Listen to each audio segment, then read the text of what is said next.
statements, you may now withdraw. I now invite Mr. Ricardo Rossello to take a seat at the petitioner's table and address the committee. You have the floor, please. Mr. President and distinguished members of this committee, the understanding the allegations about the gross violations of human rights in Puerto Rico deserve immediate attention by this honorable committee. The time to act has come. The United Nations has the duty to take action regarding the colonial problem of Puerto Rico.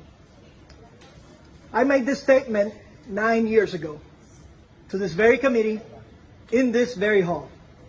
I did so as part of Boricua Oraes, a coalition of people that had very different views on the final status of Puerto Rico, but were bound together by the notion of ending colonialism. I recognize the valor of Dr. Michael Gonzalez Cruz, and I honor the memory of Don Luis Delgado, whom dedicated his life to this just cause.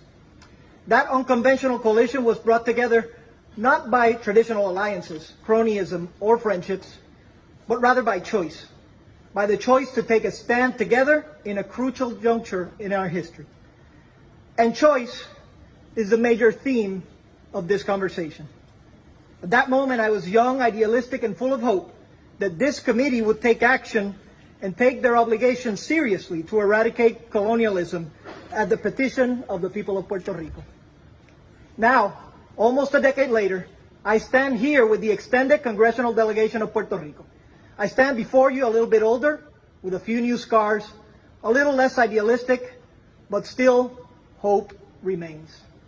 In large part, hope remains because after years of bickering and inaction, Congress finally has drafted a consensus bill to achieve the decolonization of Puerto Rico and to have that be the choice of the people of Puerto Rico.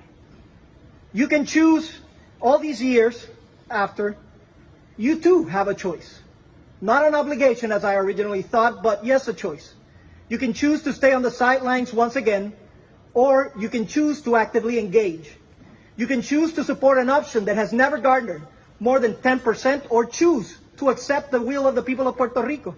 You can choose to continue having committee hearings with irrelevant resolutions every year only to check a box, or you can make it mean something for once. The choice is yours.